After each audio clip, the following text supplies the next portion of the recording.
Hola, buenas Buenas tardes, tardes. Buenas tardes, ¿cómo andan? ¿todo bien? ¿Usted, profe? Bueno, todo bien, me alegro. Ya acercándonos a la fecha del examen, ¿dudas? ¿Ninguna? Qué bien,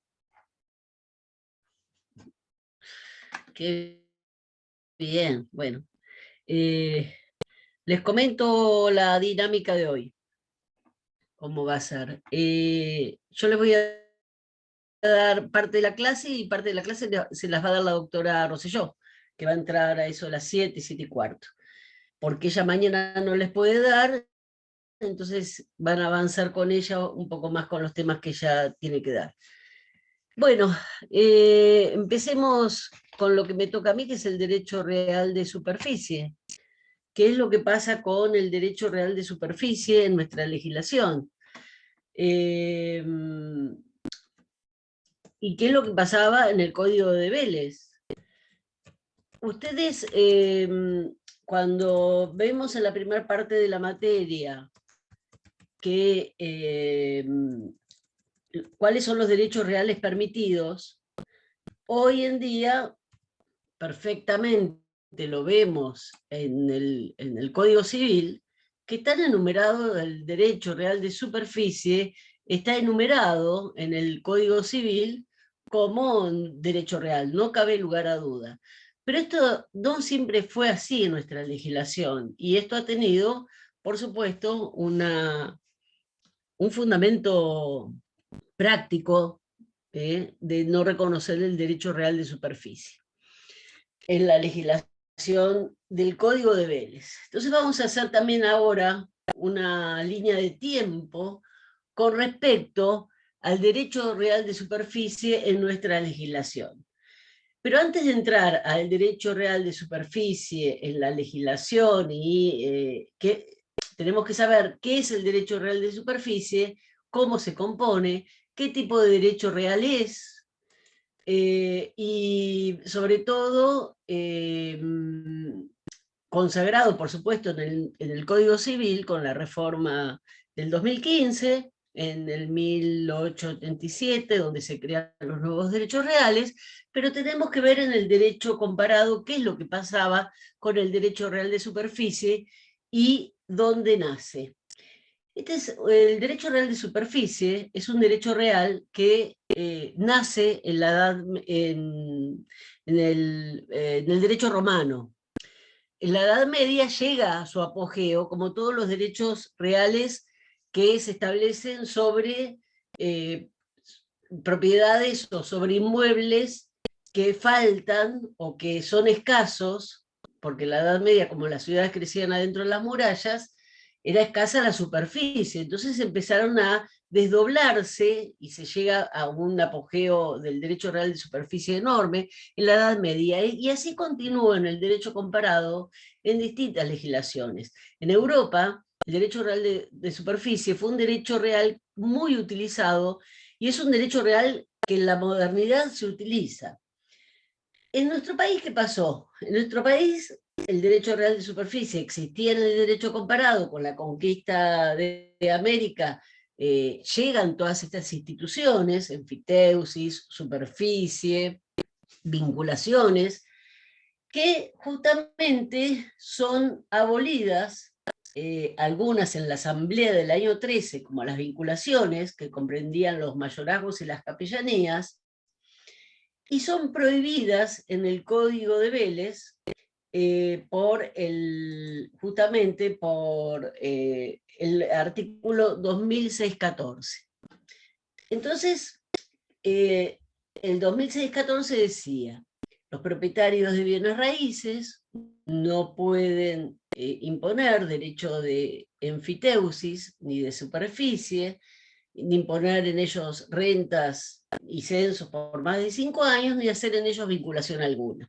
La vinculación en el Código de Vélez ya venía como ganando terreno a la prohibición, por eso dice ni hacer en ellos vinculación alguna. Quiere decir que las vinculaciones, que eran las capellanías y los mayorazgos, En el Código de BL ya no estaban porque ya hacía años que habían sido abolidas por la Asamblea del año 13. No pasó así ni con la superficie ni la enfiteusis, porque el código, en este famoso artículo del 2614, donde estamos dentro de lo que era en el Código de Vélez las llamadas límites y restricciones al dominio. Entonces, al estar restringido, por más que yo sea dueño, yo no puedo hacer tal cosa. Esto era lo que se llamaba el contenido normal, negativo del dominio. Y era una restricción de carácter jurídico.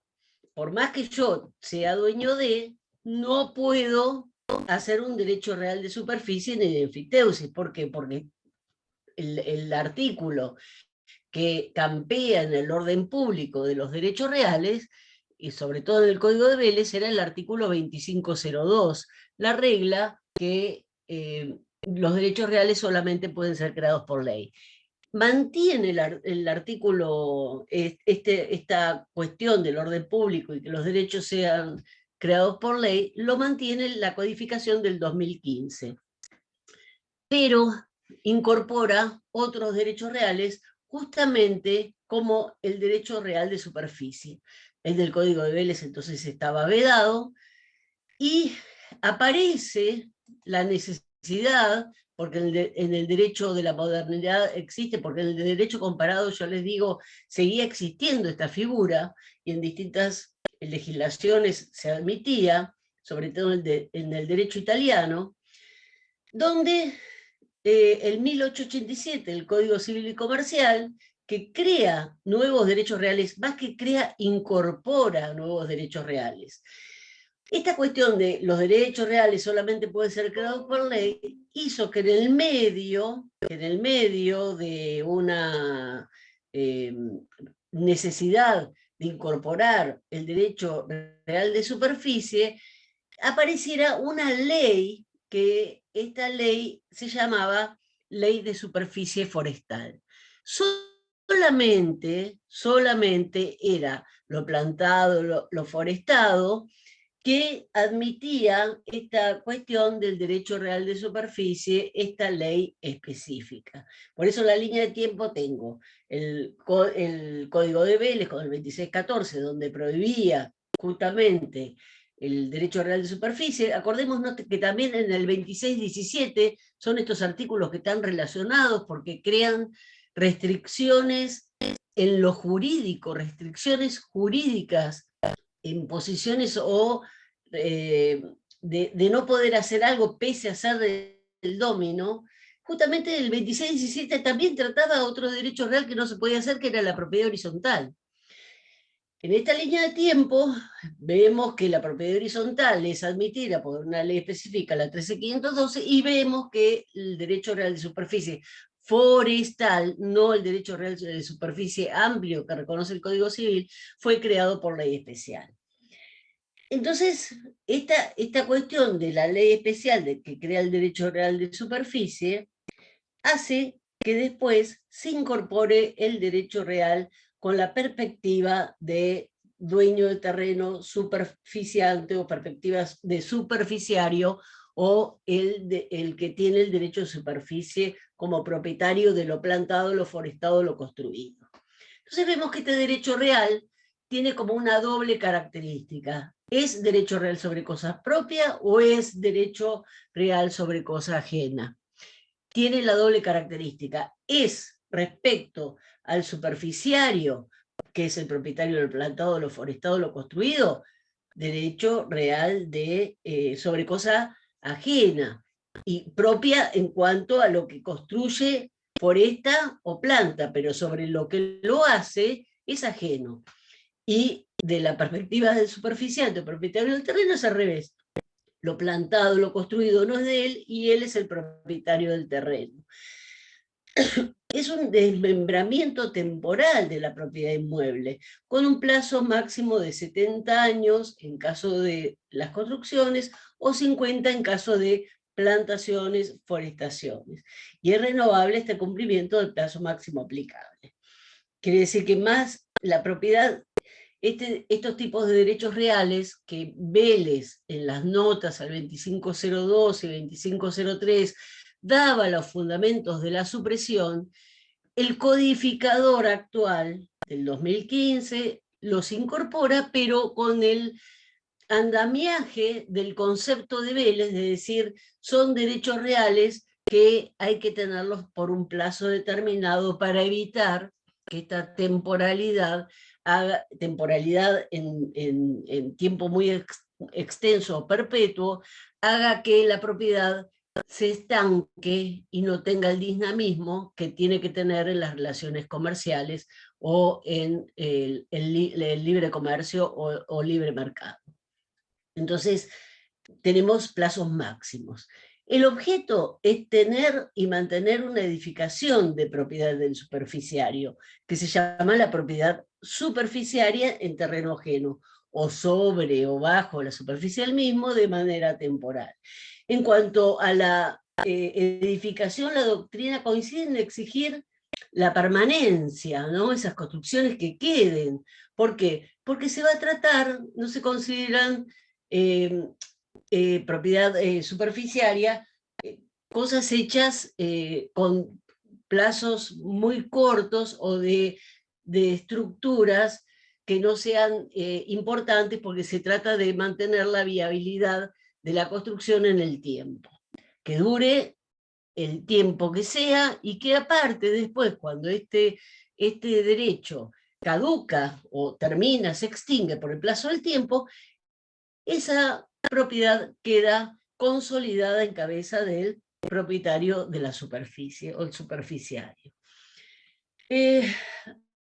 Después tenemos diversas cuestiones que hacen al derecho real de superficie, en cuanto, vamos a suponer, a lo que es la modernidad del derecho. Si se desgrava el IVA, no se desgrava el IVA, lo mismo que pasa en el fideicomiso, que lo hemos visto como alternativa, que estas cuestiones de derechos reales nobles o nuevos empiezan a tener otros aditamentos que empezamos a ver a través del uso, a través de las distintas herramientas que comienza a tener tanto sean los escribanos o los propietarios de constructoras o propietarios de distintos emprendimientos, para ver si se hace negocio o no con este tipo de derechos nuevos. Entonces se empieza a ver ya la contracara, que si generan IVA, no generan IVA, si son imponibles, no imponibles, lo mismo que ha pasado o que hemos hablado con respecto a lo que son los fideicomisos.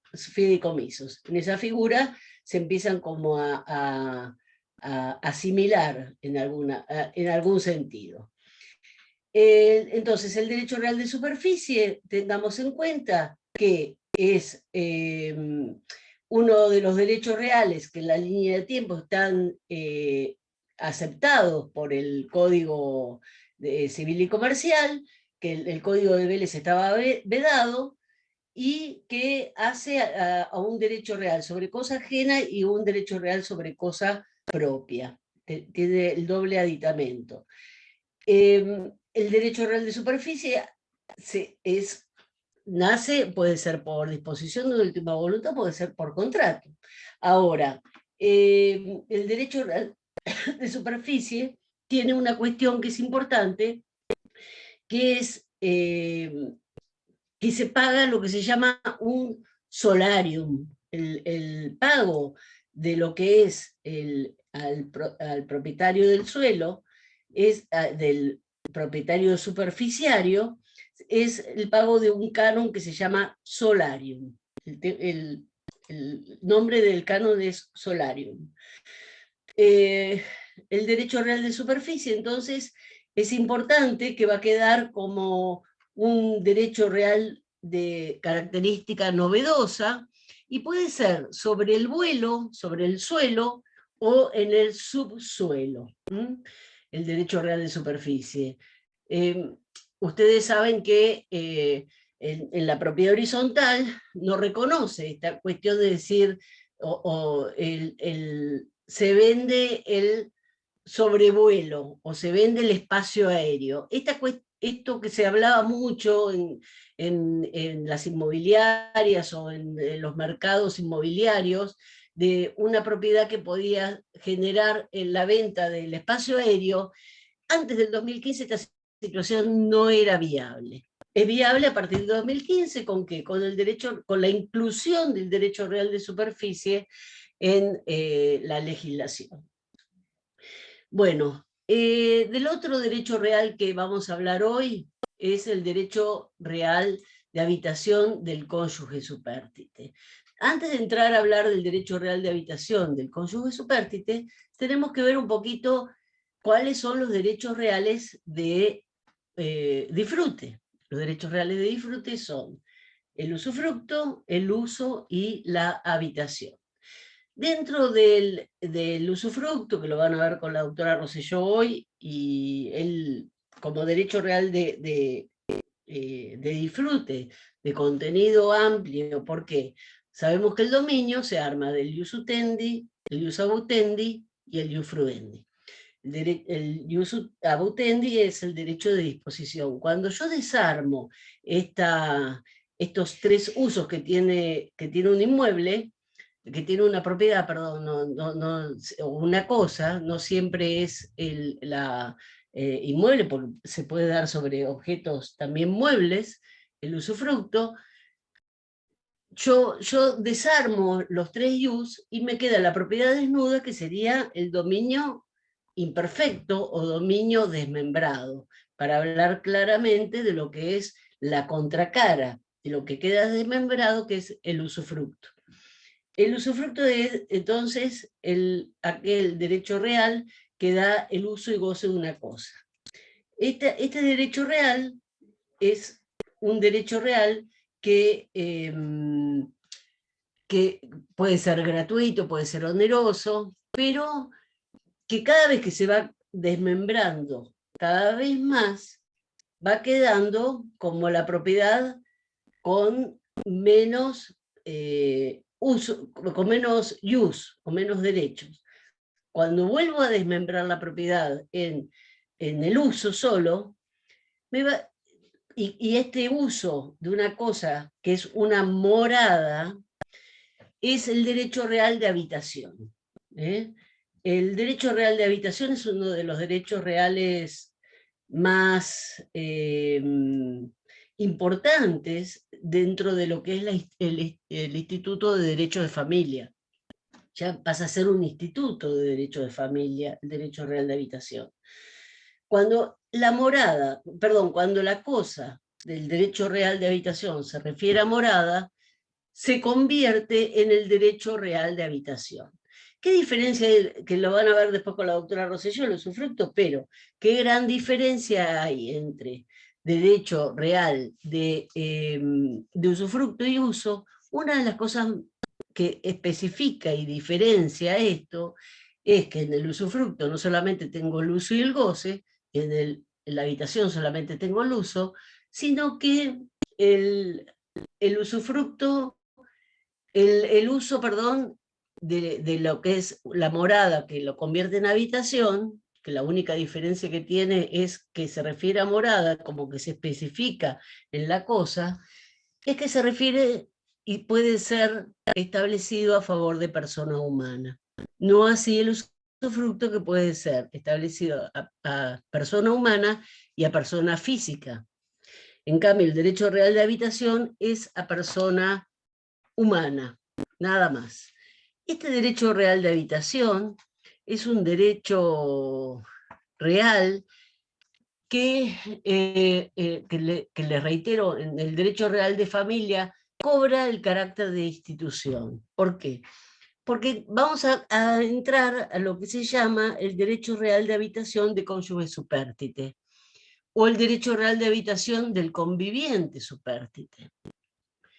Y tenemos que hacer también una línea de tiempo en relación a cómo evolucionó este instituto desde el Código de Vélez a la actualidad.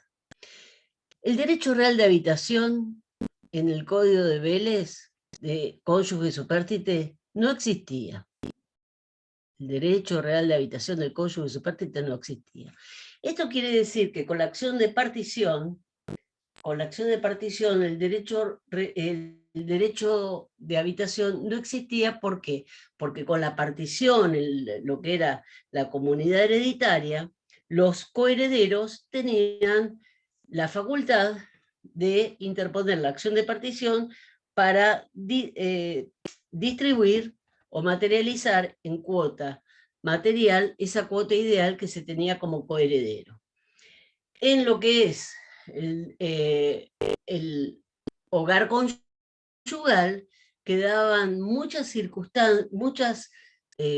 oportunidades o circunstancias que se producían verdaderas injusticias, porque cuando se disuelve la sociedad conyugal, con la muerte, se produce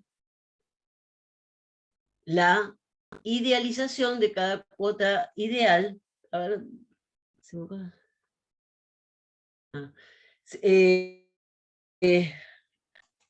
Se produce lo que se llama, esperen que me escribe,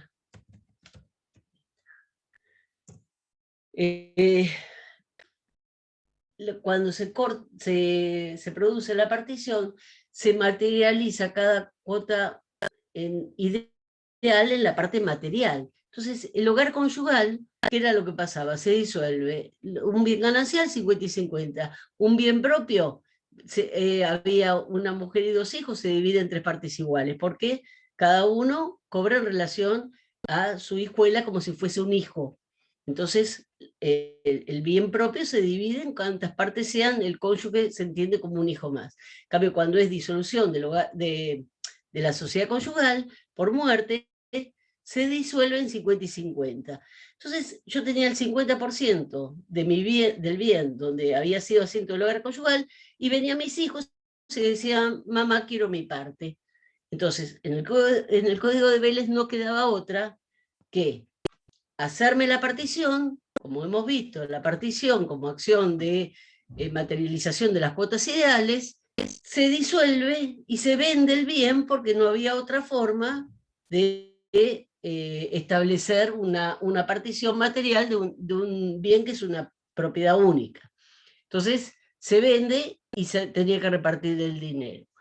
A partir de la ley del Código Civil de Vélez 3573 bis, que es incorporado por ley especial con la 20276, que incorpora este artículo 3573 es incorporado para evitar estas situaciones injustas, estas situaciones de excesos y estas situaciones de abuso, donde el cónyuge que había habitado un hogar conyugal se quedaba en la calle.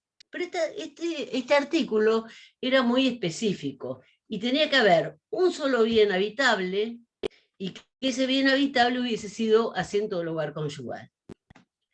Se debía pedir, quiere decir que no operaba de pleno derecho, y si el cónyuge contrajera nuevas nupcias, debía proceder a la división del bien al momento de contraer las nuevas nupcias. La codificación actual incorpora el derecho real de habitación del cónyuge supérstite y avanza en reconocer al cónyuge supérstite como una forma de operar este instituto de pleno derecho.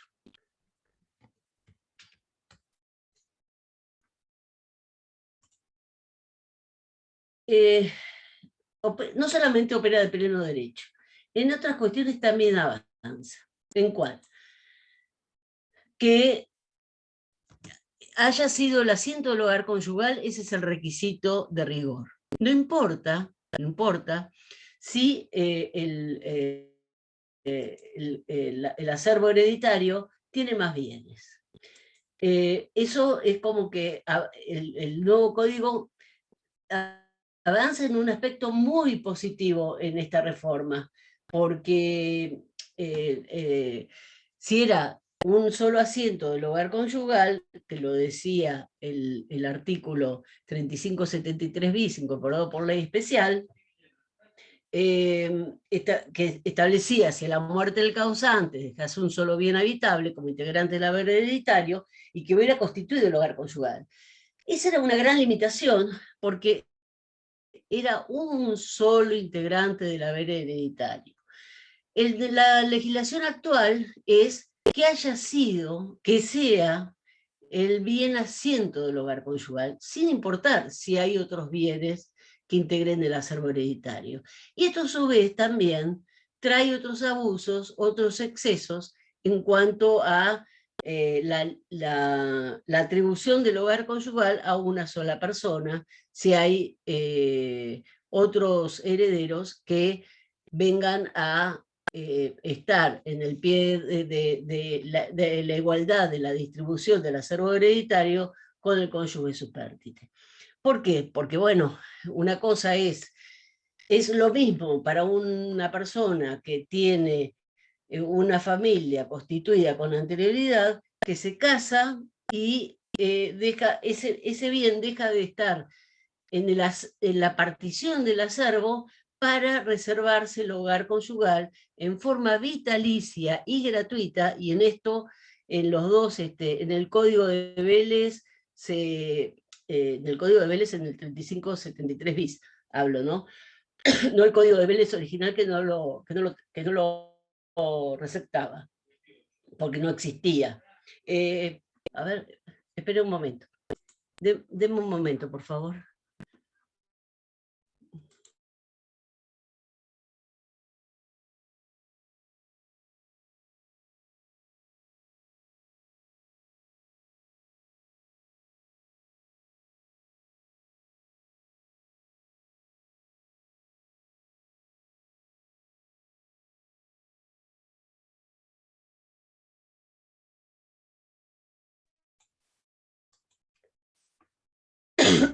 Bueno, ahí.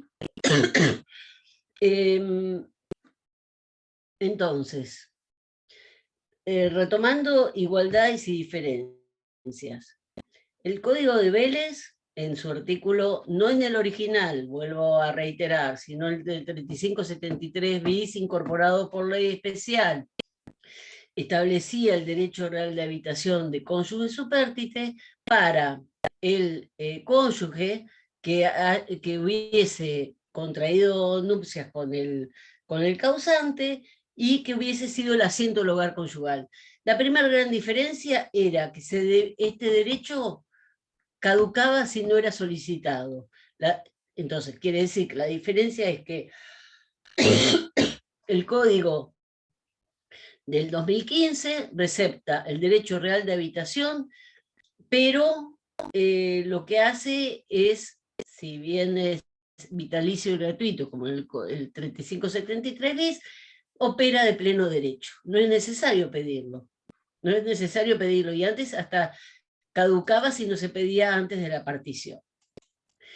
En el código, bueno, en el 3573 bis, también establecía que una limitación que era que no, que era que la ley, que era que el decreto ley que estableciese el monto del bien que el límite del bien de familia era el mismo decreto ley que se iba a utilizar para darle un valor al bien que podía o no ser dado como derecho real de habitación de cónyuge supérstite. Ese es el código, en el Código de Vélez.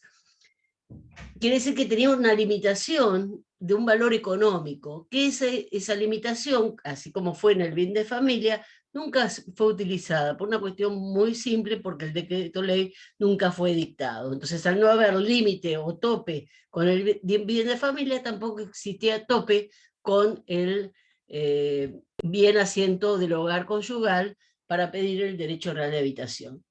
La otra diferencia era entonces que si el cónyuge supérstite se casaba o contraía nuevas nupcias, perdía el derecho, y la nueva codificación establece que solamente requiere que haya sido asiento del hogar conyugal al momento de la muerte. Ahora, también dice el código actual que si participan en condominio, si el bien está en condominio, no se puede solicitar el derecho real de habitación porque tiene un fin asistencial, garantizar una vivienda adecuada a las necesidades del cónyuge. Entonces es gratuito, es vitalicio, es y en la codificación actual no tiene importancia el valor del bien, es solamente el límite de haber sido asiento. Ahora, este derecho real de habitación también vemos que se replica en otra institución que aparece protegida en la codificación actual. Lo que avanza el codificador del 2015 respecto a la familia, respecto a la persona, es que protege las uniones convivenciales. No las equipara a las uniones civiles por matrimonio, no son 100% iguales, pero sí le otorga ciertos derechos que en el Código de Vélez no estaban reconocidos.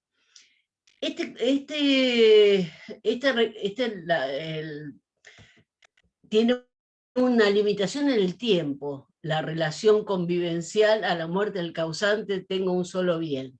Y el codificador del 2015, al proteger a las uniones convivenciales, otorgar derechos, pero los otorga, pero los limita en el tiempo. Y el derecho real de habitación del conviviente supérstite es de 2 años. Es de 2 años. No, no más.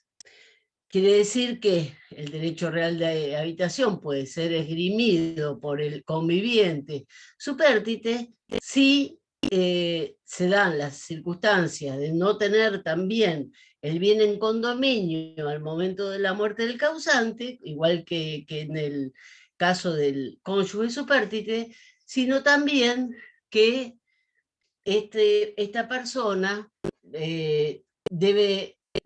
sí debe pedirlo, y aparece una limitación más que es más equitativa, que es que si tiene otros bienes que pueden ser asiento de un hogar o de una vivienda, no puede esgrimir el derecho. Y el plazo máximo que le da la ley son 2 años. Es un poco más flexible y lo que tiende es a proteger a la persona durante 2 años. Ahora, ¿hay obligaciones? Sí, hay obligaciones. ¿Hay forma de caducar este derecho? Sí, tiene forma de caducar.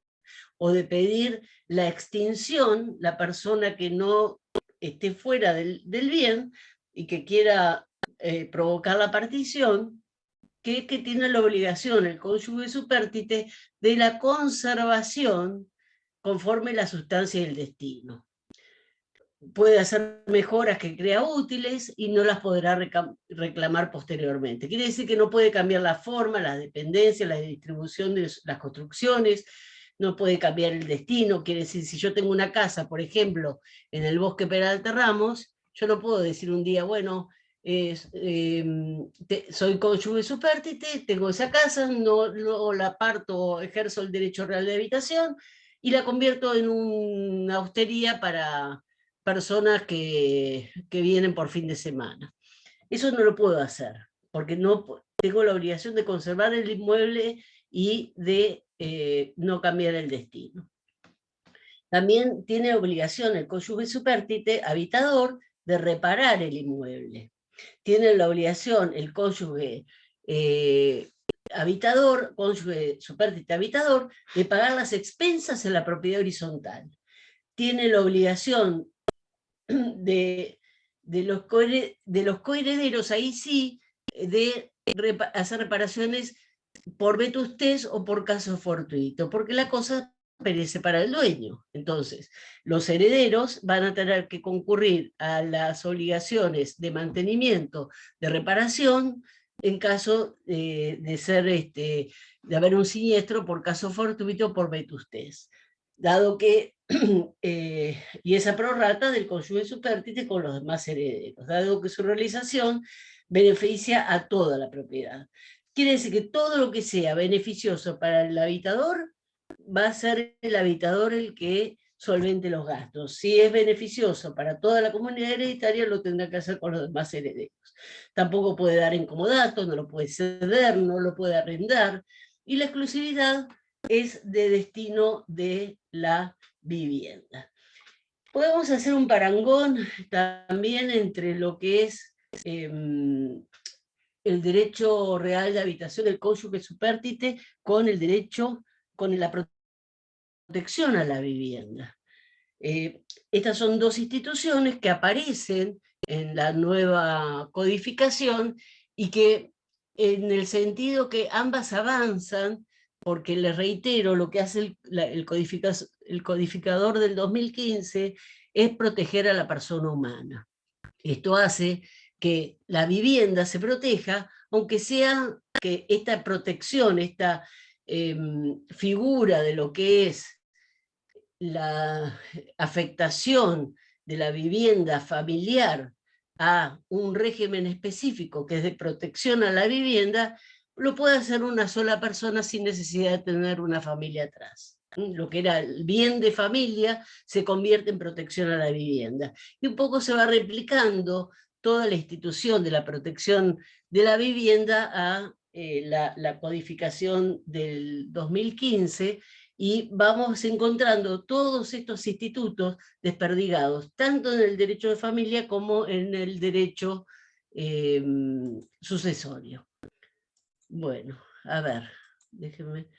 ¿La doctora Rosselló apareció? No, acá está. Ahí está Vilma.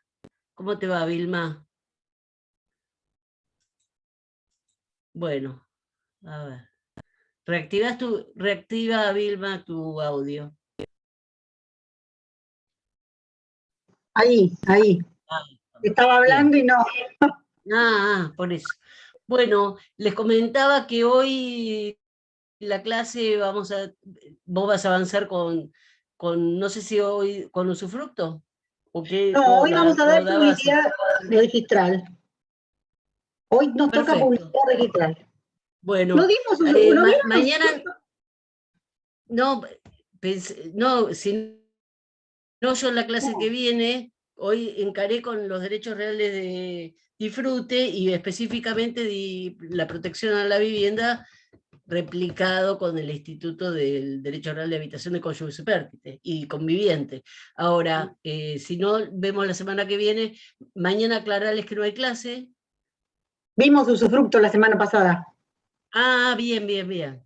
Entonces, bueno, mañana no hay clase y ya nos vemos nosotros el lunes que viene. ¿Cuándo es el parcial? Para saber si tenemos tiempo. ¿Cuándo es el parcial? ¿Se sabe? Creo que el 13. El 13. Porque yo, no tenemos tiempo para recuperar, porque yo llego el martes que viene, pensaba darles el viernes, por ejemplo. No llegamos, ¿no? ¿Verdad? No. Bueno, listo. No. Bueno, ¿qué vamos a hacer? Bueno, hasta luego, chicos. Cualquier cosa, nos vemos la clase. Chao, Vilma. Adiós. Chao, Buen día, buenas tardes, ¿cómo les va? Como yo me estoy yendo, ¿me escuchan? Sí. Como yo me estoy yendo, quedamos con la doctora que yo asumía su clase y les doy una hora para que por lo menos tengan la clase de esta semana, de mañana. Mañana yo no estoy, vuelvo el martes y no sé si tenemos tiempo de ¿qué cae 13? Que yo no sé. Lunes. Bueno, y no que pueden el viernes, o sea, el viernes anterior al 13, que les dé una clase. Se los digo a ustedes porque la vez pasada la reprogramé para el viernes y nunca les avisaron. Entonces, reprogramamos la clase del martes que viene para el viernes, ¿les parece? ¿Pueden? Yo rindo sociedades, no sé a qué hora todavía, pero rindo. Bueno, yo el viernes a la hora de la clase nuestra les voy a dar una clase. El que se quiere sumar, se suma. ¿Mm?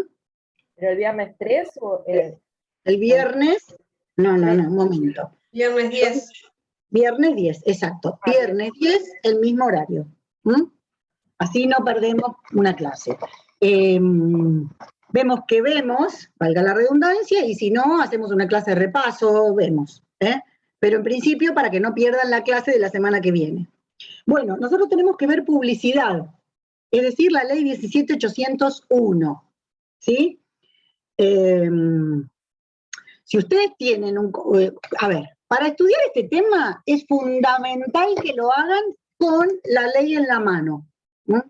¿Por qué?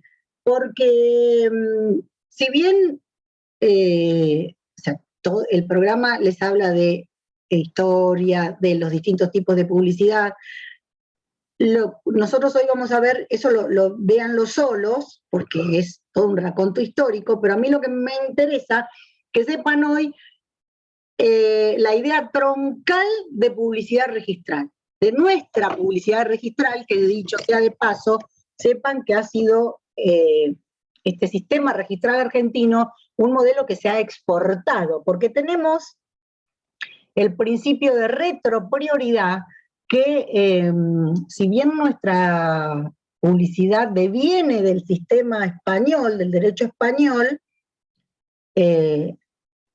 está perfeccionado con el principio de bloqueo registral, como lo tienen mal ustedes puesto en el programa, porque no hay ningún bloqueo, no se bloquea nada, pero sí hay una prioridad indirecta que después vamos a ver. Bueno, entonces, la palabra publicidad tiene distintas acepciones, desde la publicidad noticia vamos subiendo, vamos escalando, ¿sí? Hasta la publicidad registral en materia inmobiliaria, que es, digamos, el punto más alto de esta escalera jerarquizada, porque también tenemos registros, pero que lo único que generan es publicidad. Por ejemplo, el registro, ustedes saben que si tienen un arma, no me acuerdo cómo se llama, el RENAR, creo, es un registro donde es obligación que quien tiene un arma debe registrarla.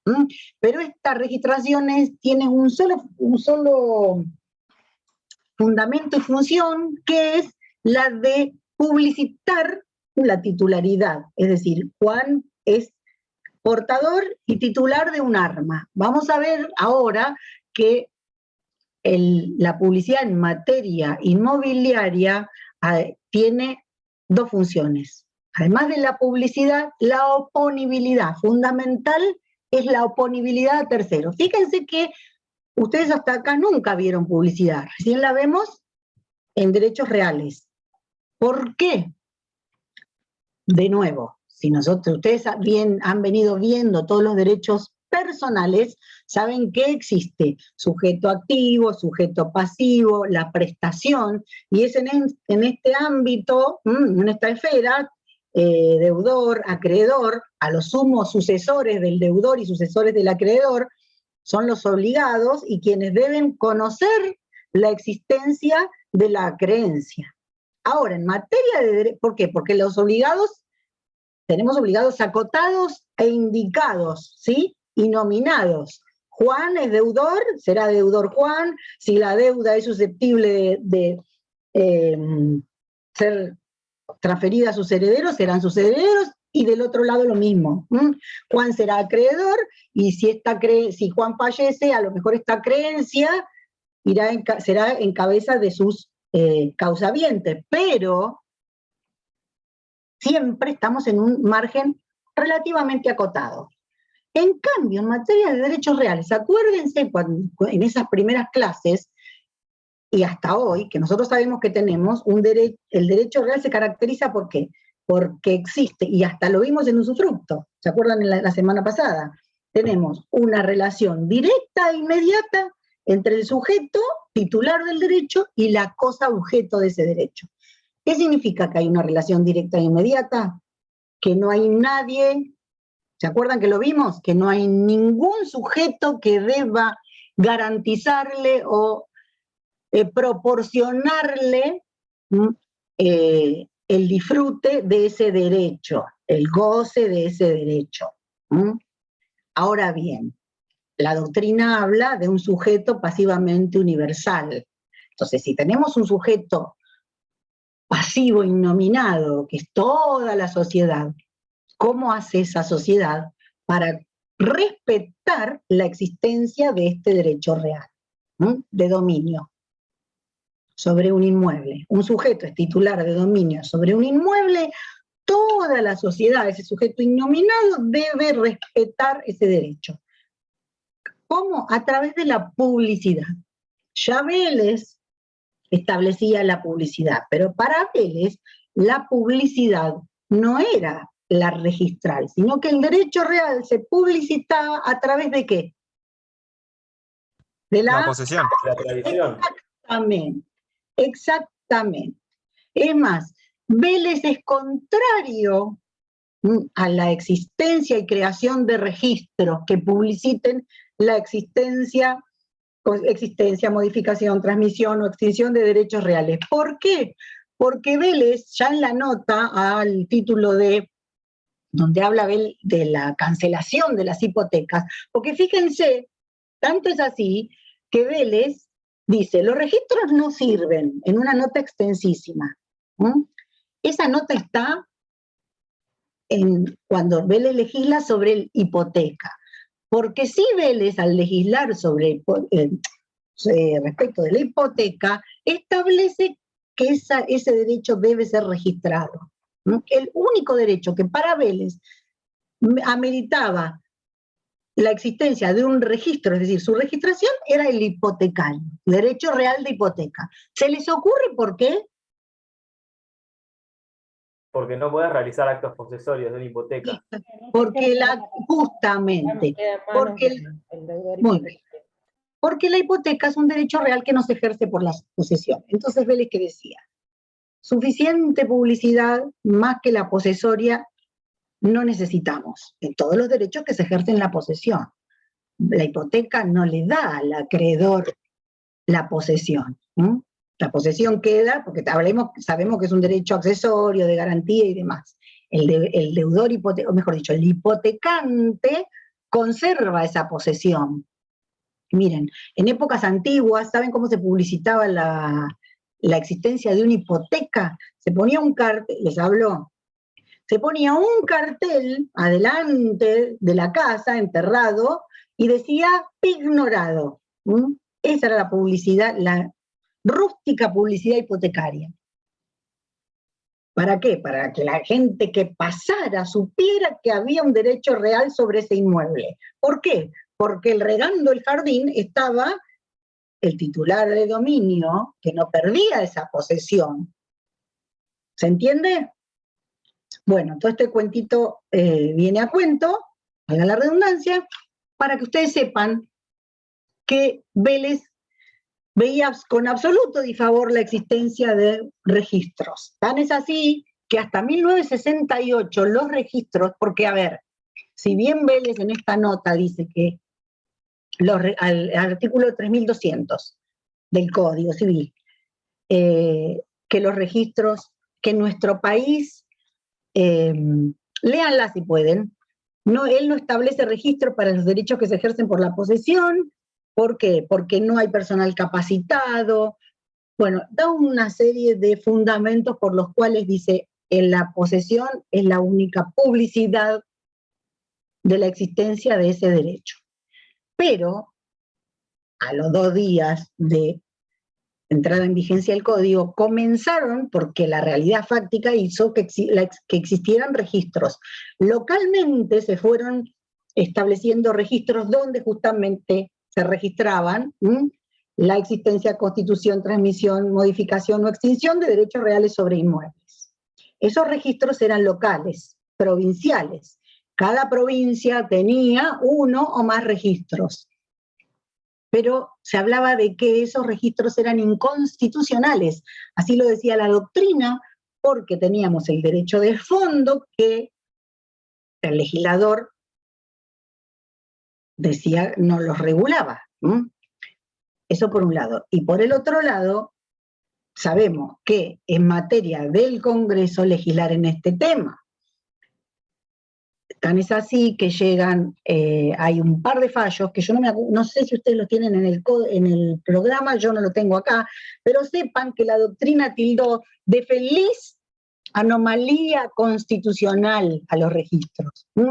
¿Por qué? Porque si bien no eran constitucionales, era imposible acreditar la existencia de un derecho real si no tenía registración.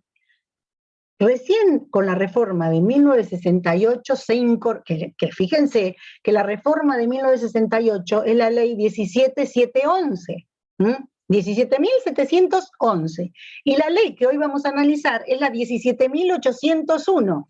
Fíjense qué poquitos números hay entre una ley y otra, porque son coetáneas.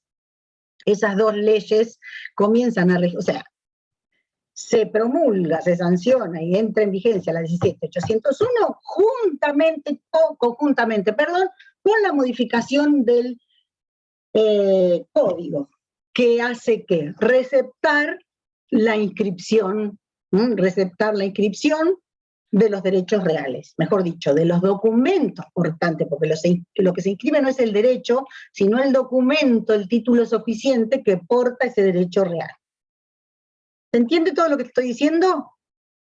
¿Alguna duda? Sí, perfecto. Bueno, entonces, ley 17.801.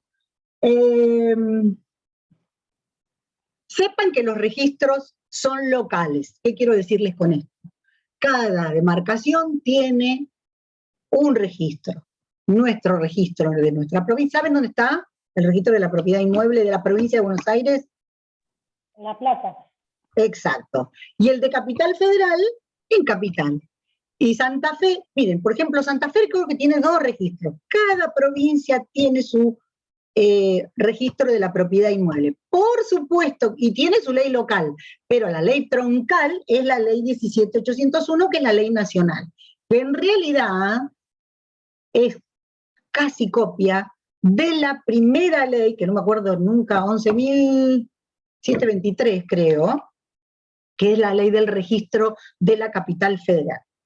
Fue primero esa ley y luego el texto se nacionaliza con la 17.801. Es prácticamente igualita. Bueno, ¿cuál es la función entonces de la publicidad? ¿Para qué publicitamos? ¿Para qué se inscriben los documentos mediante los cuales se constituyen, modifican, transmiten o extinguen derechos reales? Para su publicidad y oponibilidad a terceros. Fundamental que para que esos terceros, a ver, cuando yo digo terceros, hablo de terceros interesados. Fundamentalmente, ¿qué son terceros interesados? Aquellos sujetos a los que tengan algún interés en ese derecho, cuya existencia está inscripta. Por ejemplo, los acreedores del titular de dominio. ¿Cómo toman conocimiento los acreedores del titular de dominio de la existencia de ese inmueble en cabeza de su deudor? Pues a través de la búsqueda en el registro de la propiedad inmueble. ¿Se entiende? Sí, Bien. perdón, profe. Sí. Entonces, el derecho real, digamos, nace con el documento, digamos, no con la inscripción, ¿o no? No, ¡ay, Dios! Claro. Por supuesto. Pero Ah, bien, eso bien. está bien que me lo pregunten si lo dudan. Pero el automotor. No, era para asegurarlo. obviamente, el derecho real nace con título y modo. El derecho real nace fuera del registro. Cuando yo inscribo el título suficiente, es únicamente para su publicidad y oponibilidad a tercero. Por eso decimos que tenemos una inscripción declarativa. La inscripción declara la existencia de ese derecho real, o la modificación, o la transmisión. No hace a la existencia misma del derecho. El derecho nace fuera del registro. Tan es así que si nosotros inscribimos un documento en el cual se instrumenta un contrato nulo, por ejemplo, una compraventa entre cónyuges, que no es nula, su inscripción no hace que esta nulidad desaparezca. No se sanean los vicios, así lo dice la ley. No se sanean los vicios. Esperen. Fíjense, artículo 4. La inscripción no convalida el título nulo ni subsana los defectos de que adoleciera. Si yo mando un título enfermo, por más que se inscriba, el título sigue enfermo.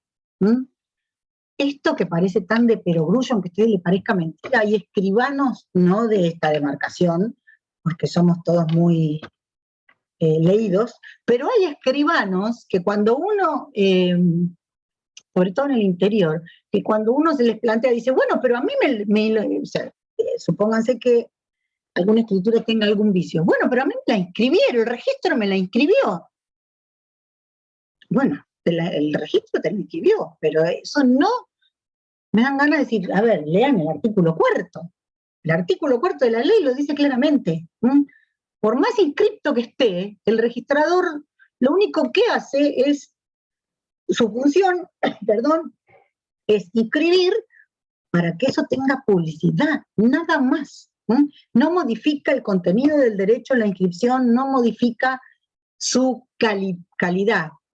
Nulo seguirá siendo nulo. ¿Contestada la pregunta? Sí. Pero Sí, lo tal que cual. es mueble, eso es cosa inmueble registrable, y lo que es cosa mueble registrable es diferente. Pero que ahora nosotros estamos, a ver, la ley 17.801, que nosotros analizamos hoy, es la ley del registro de la propiedad inmueble. Inmueble. Entonces, primero, lo que tienen que saber, que la inscripción es declarativa. Declarativa. La inscripción no convalida el título nulo ni subsana los defectos de que adolece.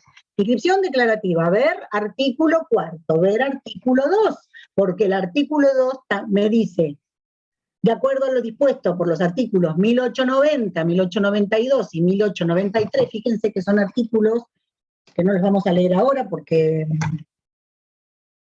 se nos va a hacer tarde. 1890, derechos reales sobre cosas registrables y no registrables. 1892, título y modo suficiente. Y el 1893, oponibilidad. La adquisición o transmisión de derechos reales constituidos de conformidad con las disposiciones de este código no son oponibles a terceros interesados de buena fe mientras no tengan publicidad suficiente. Es decir, que el derecho real no es oponible a terceros mientras no tengan, fíjense que el artículo me dice terceros interesados, no es la vecina de enfrente, es el tercero interesado es aquel que tenga algún interés en ese derecho cuya inscripción lo publicita.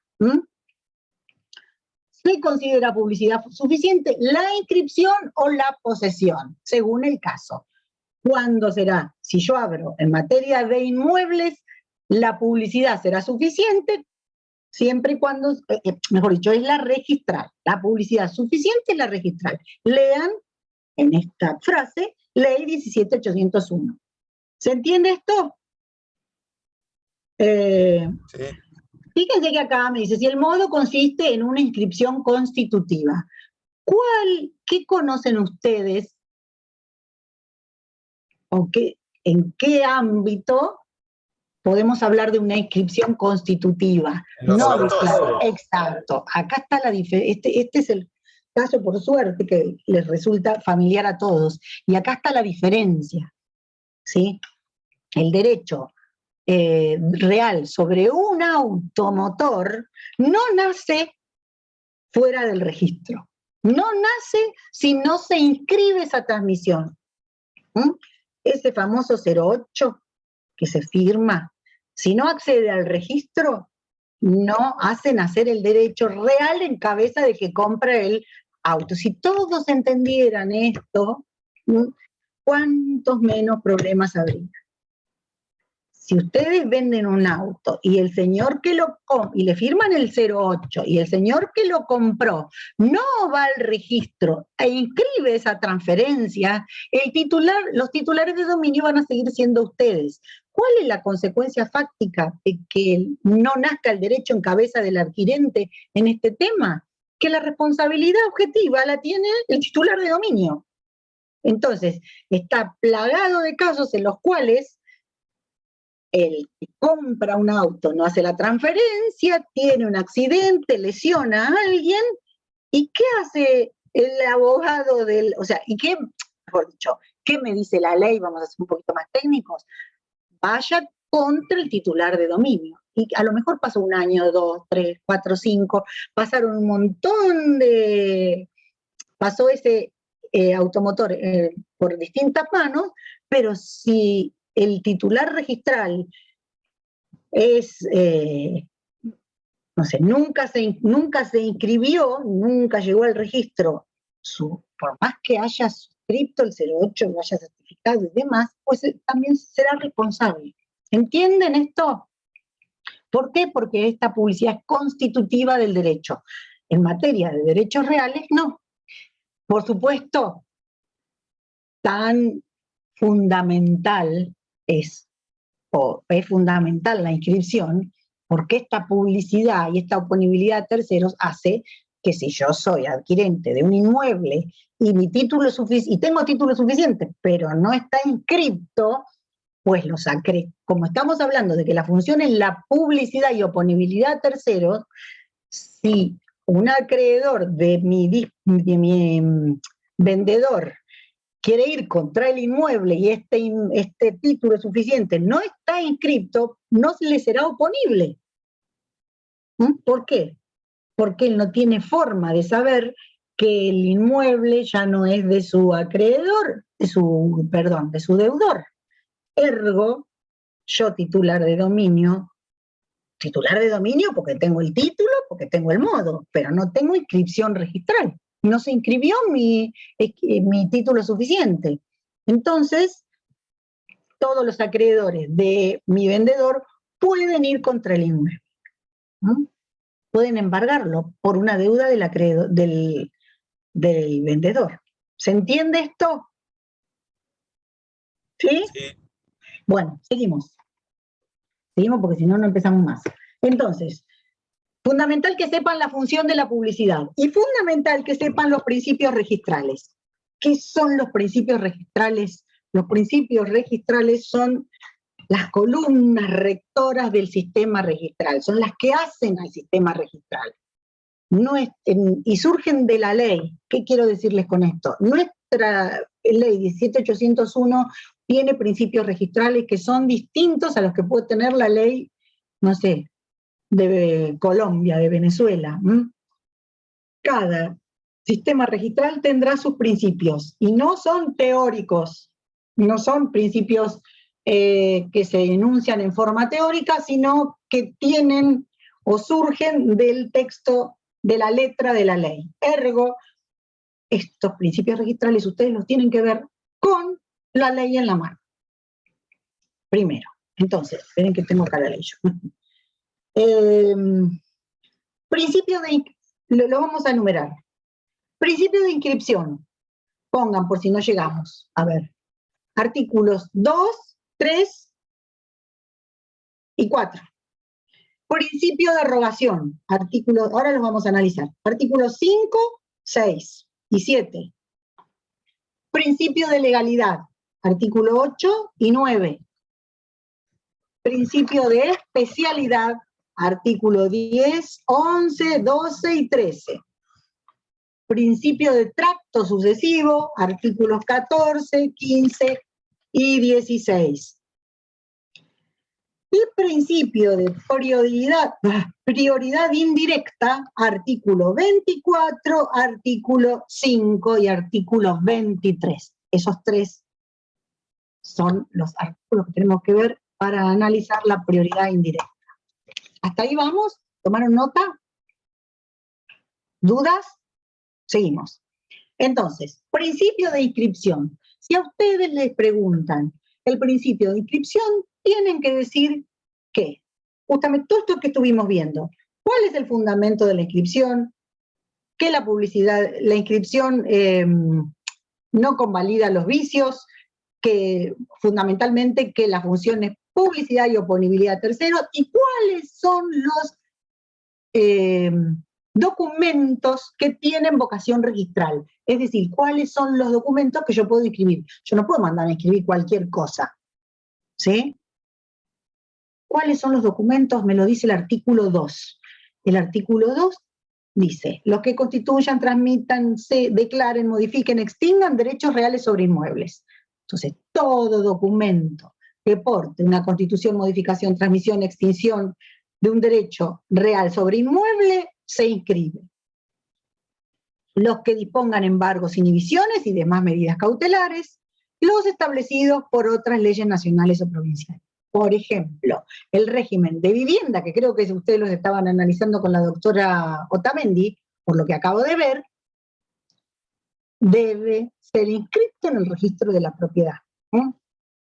Si yo quiero afectar al régimen de vivienda un inmueble, voy a un escribano y lo hago por escritura pública o lo hago por acta administrativa en el registro de la propiedad de La Plata, y esa afectación se inscribe. ¿Hay un derecho real ahí? ¿Ahí es un documento que modifique, extinga derechos reales sobre inmuebles? No, es un régimen de afectación. Pero este artículo, en este inciso C, me abre la puerta para que leyes especiales digan, en este caso, se inscribe, por ejemplo, el régimen de vivienda. La ley 14.005, que es la ley de loteo, viejísima, habilitaba la inscripción de boletos de compraventa. Bueno, son dos ejemplos típicos. Ese es el principio de inscripción. Principio de rogación. Artículos 6, 7 y 6 y 7, perdón. ¿Qué significa esto? Lo que significa, el principio de rogación, lo que me dice a mí es que el registro no actúa de oficio. ¿Qué quiere decir? Que yo debo rogar, o sea, solicitar la inscripción. Si el registrador se entera, toma conocimiento por otra vía que no sea la establecida por la ley, de la existencia, constitución o modificación de un derecho real o de una medida cautelar, porque va al expediente y lo ve, por ejemplo, no tiene ningún efecto registral. ¿Por qué? Porque la inscripción debe ser rogada, solicitada. Fíjense, la situación registral solo variará a petición. Así empieza el artículo 6. A, del autorizante del documento que se pretende inscribir o anotar, o su reemplazante legal, o B, de quien tuviera interés en asegurar el derecho que se ha de registrar. Dos casos. ¿Qué quiere decir? Cuando hablamos del inciso A, que son documentos que constituyen, transmiten, declaran, modifican o extinguen derechos reales sobre inmuebles, el autorizante del documento va a ser el escribano público. Entonces, el escribano, una vez otorgada la escritura, instrumentada la escritura, va a rogar la inscripción al registro. ¿Qué significa esto? Que el escribano se tiene que ocupar de mandar a inscribir esa escritura, que porta el derecho real. ¿Se entiende? Es más, tan es así que nosotros tenemos esto materialmente, se hace, ¿cómo se manda a inscribir? Bueno, se saca un testimonio, que es lo que se llama la primera copia, con un montón de requisitos, todo va en una carpeta de cartón y se envía al registro de la propiedad de La Plata. Fíjense que esa carpeta se llama, tiene un cartel que dice carátula rogatoria. ¿Por qué? Justamente rogatoria viene del principio de rogación. Con todo lo que va dentro de esa carpeta, nosotros rogamos la inscripción del documento. ¿Se entiende? Entonces, principio de rogación. A ver, si les preguntan, hábleme del principio de rogación, y ustedes dicen, el registro no actúa de oficio, sino a petición de parte. Y quedan ahí, no han contestado la pregunta. porque les repito, desgraciadamente, en los principios registrales tenemos que ir a la letra de la ley.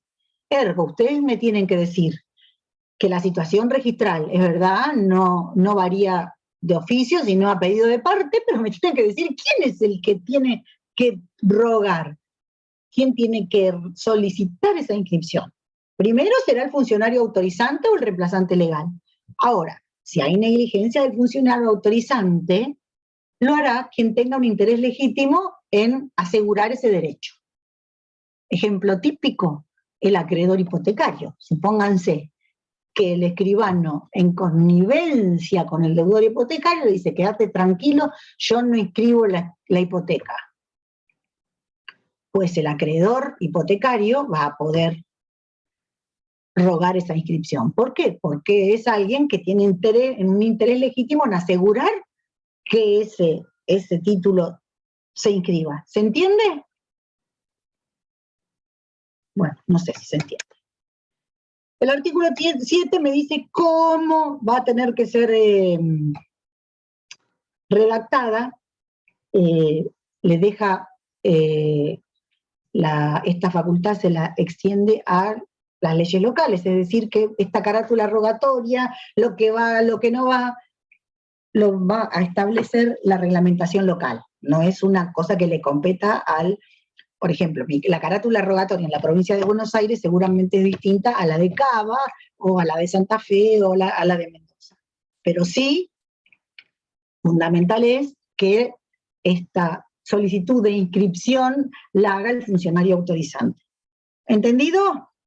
Bien. Principio de rogación, principio de legalidad. Y acá tenemos dos artículos. El 8 que me dice que el registrador solamente va o tiene facultades para calificar las formas extrínsecas. El registro examinará la legalidad de las formas extrínsecas de los documentos. ¿Qué quiere decir esto? Que el registrador en principio no debe inmiscuirse en el contenido del documento, sino que va a calificar, va a analizar, va a estudiar todo lo que tenga que ver con la materialidad, las formas. Si es una escritura, que estén todas las firmas, que esté la firma del escribano, que esté escrita en castellano. Perdón, profe, esto es lo que vos decías, esto que es lo que vos decías, que muchos escribanos, digamos, o bueno, o que por ahí una compraventa entre un matrimonio, en Sí. eso no se mete el registro. Exactamente. Pero sí en la Bueno, forma, claro. En realidad... O sea, si es por escritura pública, por ejemplo, digo, ¿no? Bueno, ahí sería una cosa. Ahora vemos. Ahora vemos. En principio, el registro va a legalizar, lo que vos decís está bien. Lo que pasa es que tenés un inciso segundo, que si hay, vas a ver el inciso B, que ahora lo analizamos. Primero quedémonos con esto. Entonces, legalidad de las formas extrínsecas. ¿Qué son las formas extrínsecas? Papel, grafía, requisitos fiscales. Si yo mando a inscribir la escritura y no pague la tasa de inscripción, me van a devolver la escritura. Me van a decir: escribana, falta que pague. No obstante eso, desde 1977, con un fallo que es el fallo Feldman, habilitó al registro a que se inmiscuyera en algo que va más allá de las formas extrínsecas. En 1977 llega al registro de la propiedad inmueble una escritura donde el señor Feldman, no me acuerdo el nombre, Mauricio creo que era, vende un inmueble ganancial sin el asentimiento conyugal de su señora. En ese momento, el asentimiento de 1277. Esto es un requisito ¿de forma o de fondo? Que falte que la señora diga asienta. ¿Forma o fondo? Fondo. Fondo. Fondo, exacto. Pero el registrador, ¿qué dice? Rechaza la inscripción, te la devuelve el escribano y le dice: acá falta que la señora de Feldman dé el asentimiento conyugal. ¿Qué hace el escribano? Recurre. ¿Por qué recurre? Porque tengo yo un artículo 8, inciso A, que me dice: el registrador solamente tiene facultades de legislar, calificar las formas extrínsecas. Todo esto va a la justicia y se los resumo. La justicia dice, el registrador tiene facultades para calificar este documento. Ergo, si el registrador le dijo que falta el asentimiento, pues, señor, requiera el asentimiento. Entonces, a partir de 1977, este principio tiene,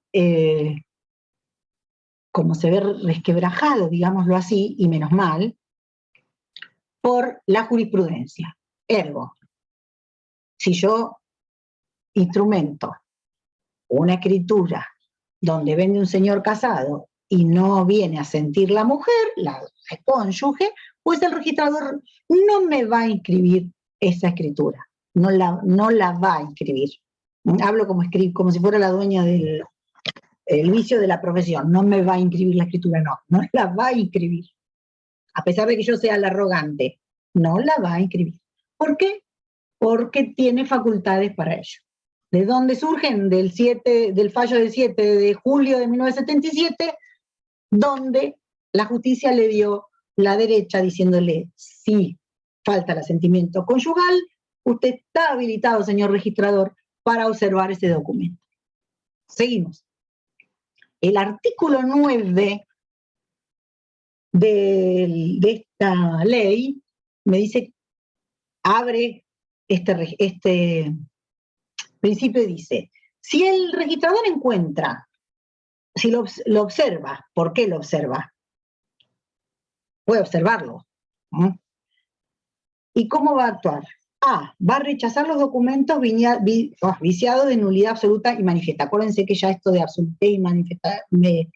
nulidad absoluta y manifiesta ya no corre más, pero entendemos, si llega un documento portante de un derecho que es nulo, por ejemplo, un documento donde diga que comparecen los cónyuges en primeras nupcias, Pedro y María, y Pedro le vende a María, el registrador lo va a rechazar, porque la nulidad es absoluta y manifiesta, según Vélez. Y ahora hablamos de nulidad. ¿Se entiende? Ahora, si el defecto es subsanable, si el registrador encuentra que hay un defecto, pero que ese defecto se puede subsanar, ¿qué hace? Se los cuento, después ustedes lo leen. Devuelve el documento al funcionario autorizante con la observación. Se la tiene que devolver dentro de los primeros 30 días. Llega y se la devuelve. Entonces, le informa al funcionario autorizante que subsane ese error, pero no obstante esto, va a inscribir el documento. Lo inscribe por un plazo de 180 días. ¿Para qué? Para que en esos 180 días el documento vaya al funcionario autorizante, el funcionario autorizante subsane ese error y vuelva. Y si pasan esos 180 días y el documento llega al escribano y el escribano subsana el error y lo vuelve, reingresa al registro, es como si nunca hubiese salido de allí. Después vamos a ver para qué sirve esto. Esto se vincula estrechamente con el principio de retroprioridad. Bueno, ¿se entendió esto? Sí. Bueno, el artículo les dice, si el inciso B, si el defecto fuera subsanable, va a devolver el documento al solicitante dentro de los 30 días de presentado para que lo rectifique. Sin perjuicio de ello, lo inscribirá o anotará provisoriamente por el plazo de 180 días, contado desde la fecha de presentación. Bueno. Principio de matriculación. Esto me cuesta mucho, este principio, explicárselos sin presencialidad, porque es mucho más fácil que ustedes vean las matrículas y todo lo que yo a veces les llevo, pero bueno, no importa. A ver, nosotros tenemos, a partir de 1968, el sistema de lo que se denomina folio real. Es decir, que el registro le va a dar a cada inmueble un folio, Por eso se llama folio real, porque justamente está basado en la cosa. Cada inmueble va a tener un folio. La matriculación, que así se llama, se efectuará destinando a cada inmueble un folio especial con las características del ordenamiento que servirá para designarlo. Esperen, que tengo que... Ya estoy, perdonen, ¿eh?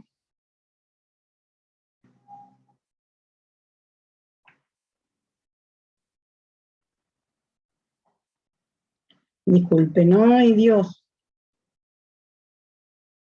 Bueno.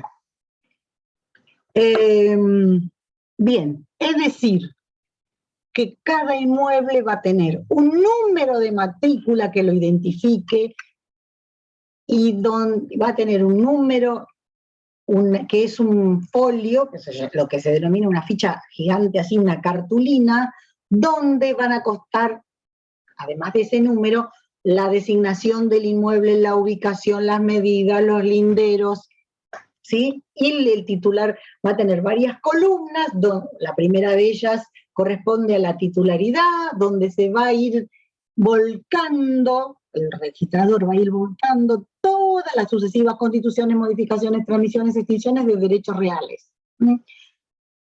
Para yo saber quién es el titular de un inmueble, pediré un informe de dominio, por ejemplo, y cuando me llegue informado me mandan una filmina de ese folio real donde yo voy a leer en una de las columnas quién es el titular de dominio, si hay gravámenes, si hay una hipoteca, etcétera, etcétera. Si hay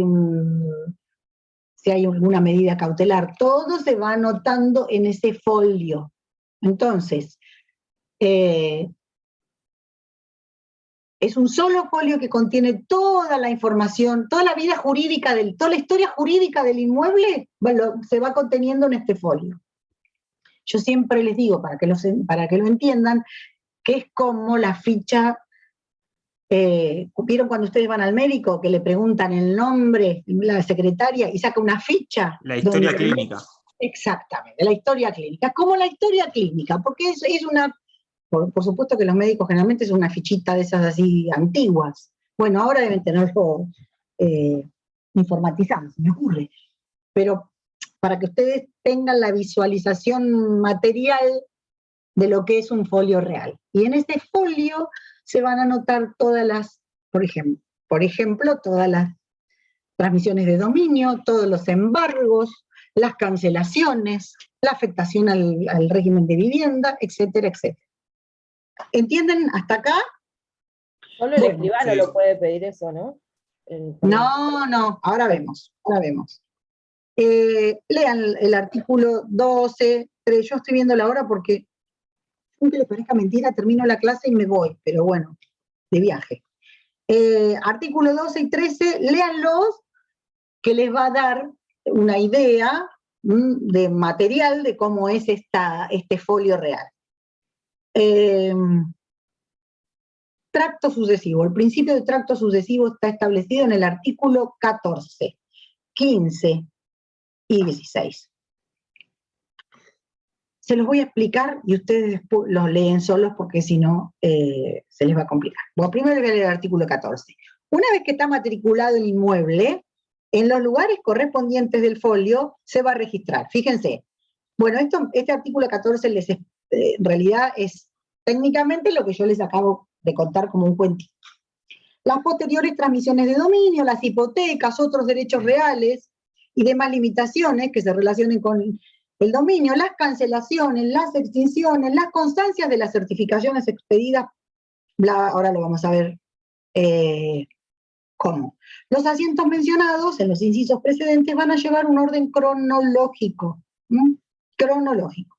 Ahora bien, el artículo 15, que es la piedra angular de este principio, ¿qué me dice? Está redactado en negativo. Y me dice que no se va a registrar un documento en el que aparezca como titular del derecho una persona distinta de la que figura en la inscripción precedente. De los asientos existentes en cada folio deberán resultar el perfecto encadenamiento del titular de dominio y de los demás derechos registrados así como la correlación entre las inscripciones y sus modificaciones, extinciones, cancelaciones, etcétera, etcétera. ¿Qué significa esto? Que el registrador no va a registrar un documento en el cual el que firma, una escritura pública, por ejemplo, en el cual el que firma como vendedor no coincida con el que consta en el folio real como titular de dominio. ¿Se entiende? Yo tengo el folio real donde la primera columna me dice que Vilma Rosselló es titular del dominio de tal inmueble. Si llega al registro una compraventa en la que el que vende este inmueble no es Vilma Rosselló, pues el registrador no lo inscribe. ¿Por qué? Porque la única que puede vender, donar, grabar, etcétera, etcétera, este inmueble voy a ser yo, porque voy a ser la que figuro como titular de dominio. No se registra un documento en el que aparezca como titular del derecho una persona distinta de la que figure en la inscripción precedente. ¿Entendí? ¿Se entiende esto? Si figura Juan Pérez, el documento que llegue al registro debe estar firmado por Juan Pérez. Juan Pérez le vendió a Luis. Entonces, el registrador inscribe este documento donde dice que ahora el titular de dominio va a ser Luis. Y al año llega otro documento en el cual se hipoteca el inmueble, el único que puede firmar como hipotecante va a ser Luis. Debe haber un perfecto encadenamiento, por eso se llama tracto sucesivo. Es como una cadena. A es el titular del derecho, el único que puede disponer es A. A dispone a favor de B, B dispone a favor de X, pues el único que puede disponer es X, y así sucesivamente. Esto es lo que es el tracto sucesivo. ¿Se entendió? Sí. Bueno, ahora, si ustedes ven el artículo 16, dice que hay casos en los cuales el registrador sí va a inscribir un documento en el cual venda a alguien que no sea el titular de dominio. Si el registrador tiene inscripto como titular de dominios a Juan Pérez y llega un documento donde el que vende no es Juan Pérez, sino es Luis Pérez, por ahí lo inscribe. ¿En qué caso será eso? ¿Qué se les ocurre? Cuando Luis Pérez, que sea ¿qué? De Juan. El heredero o el cónyuge. Exactamente, el heredero. Entonces, cuando yo tengo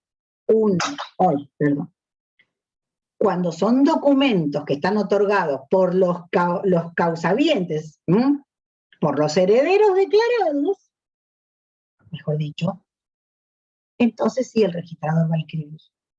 Porque si, fíjense, que no tuviéramos esta posibilidad, moriría la posibilidad del tráfico jurídico del inmueble, se estancaría con la muerte del titular de dominio. En cambio, este artículo me dice a mí, bueno, no, pero si Juan Pérez fallece, yo sí voy a registrar un documento que esté firmado por otra persona, pero van a ser sus herederos.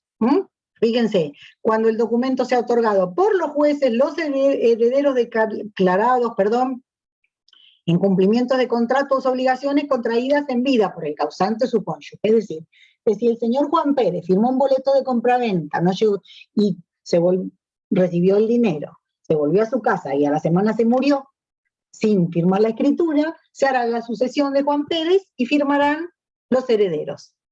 Venderán los herederos de Juan Pérez. Entonces, al registro materialmente llega un documento, una escritura de venta, que no la firma Juan Pérez, la firman los herederos. ¿Está? Entonces, el registrador, ¿qué le tengo que contar yo? Le tengo que contar que estos que firman no son Juan Pérez, pero que son sus herederos. Entonces, les tengo que contar en la misma escritura que Juan Pérez se murió, que hubo una sucesión que la heredaron Luisito Pérez y María Pérez, y entonces Luisito Pérez y María Pérez ahora, en cumplimiento de esa obligación que asumió su papá, firma la escritura. ¿Entienden? El mismo caso se da, pero que en vez de haber vendido Juan Pérez y morirse antes de escriturar, lo hagan, que es el caso más común, cuando los herederos deciden la venta. Un señor tiene un inmueble, fallece, declaratoria de herederos, y los herederos ponen en venta los inmuebles, y los venden, disponen de los inmuebles. Estos actos dispositivos encuadran en el inciso B, cuando los herederos declarados o sus sucesores son los que transmitan o cedieran bienes. Inciso C, cuando el mismo sea consecuencia de actos relativos a la partición de bienes hereditarios. Acá ya no hay actos dispositivos, sino que se reparten, ya van a haber partición, o cuando hay escrituras simultáneas. Cuando hay escrituras simultáneas, cuando en el mismo día, las 8, cuando en el mismo día, entonces tenemos, por ejemplo, este caso es el caso típico de las hipotecas. Bueno, ahora no hay, pero en mejores tiempos, cuando los bancos daban créditos hipotecarios, no sé si alguno de ustedes tuvo la suerte de comprar así, el banco facilitaba a la gente el dinero para comprar. ¿Y cómo se garantizaba que le devolvieran? Grabando con derecho real de hipoteca ese inmueble. Entonces, en el mismo acto que se instrumentaba la compra-venta, Juan Pérez compraba este inmueble por $100.000, le pagaba a su vendedor, y ¿con plata qué? Con dinero que le prestaba el banco. Entonces, compra, le paga, y en el mismo momento garantiza al banco que le va a pagar, grabando con derecho real de hipoteca. Fíjense que hay una compra-venta y una hipoteca, un gravamen sobre el inmueble. Todo eso sucede en el mismo momento. Para el registro, el que figura como titular registral es el vendedor. Entonces, Juan Pérez es el titular registral. Juan Pérez le vende a X, y X en el mismo momento graba con derecho real de hipoteca. Si nosotros no tuviéramos esta posibilidad de hacer las dos cosas juntas, es decir, abreviar el tracto, porque así se llama, tracto abreviado, tendríamos que primero mandar la escritura de compraventa, y una vez que X figurara como titular de dominio, recién tendría posibilidad de hipotecar el inmueble. Díganme ustedes, ¿qué banco le daría un crédito a alguien y esperaría 2 o 3 meses hasta que se inscriba su escritura para recién tener la garantía real? ¿Se entiende cómo funciona? Entonces, en el mismo momento, es más, cuando se modificó en el 2015 el código, hubo un atisbo, en realidad estaba todo establecido para que la publicidad dejara de ser declarativa y fuese constitutiva. Entonces, esta posibilidad de crédito hipotecario se caía a pedazos. ¿Por qué? Porque como la publicidad era constitutiva, es decir, que el derecho recién nacía en el registro, para que X pudiera hipotecar, primero había que registrar esa escritura. ¿Se entiende? Porque hasta que no llegara al registro y se inscribiera, X no era titular del derecho real, ergo no podía grabar con derecho real de hipoteca ni hacer ningún acto dispositivo. Entonces este sistema de crédito hipotecario se caía, porque, les repito, el banco no le va a dar un crédito, $100.000 a alguien, y va a esperar que a alguien que no es titular del derecho, hasta que no esté inscripto. ¿Se entendió? ¿O mazo? No, ¿Dudas? claro. Sí, se entendió. Bueno, nos queda prioridad registral, pero lo vamos a ver el viernes que viene. Sí, el viernes, acuérdense entonces, a la misma hora tenemos clase. Y vemos todas las dudas que se les ocurra además. Hacemos terminamos con publicidad y además vemos, bueno, tipo clase de repaso. Le voy a decir a la doctora Otamendi si tiene ganas de sumarse, y si no, lo hacemos nosotros. ¿Está bien? Este viernes, sí, no este viernes, sino el otro. ¿Se entendió? Sí. ¿El viernes 10 sería o el viernes? Exacto, el viernes 10, porque Bien. yo me voy ahora y vuelvo el miércoles que viene. Ergo, el martes no tienen clase, tienen el viernes. Terminamos con publicidad, que nos queda solo el principio de retroprioridad, pero es importante que lo vean, y además hacemos un repasito de las, o sea, ping-pong de preguntas. Perfecto, profe. Bueno, adiós. Buen viaje. Nos vemos. Gracias. Adiós. Chao.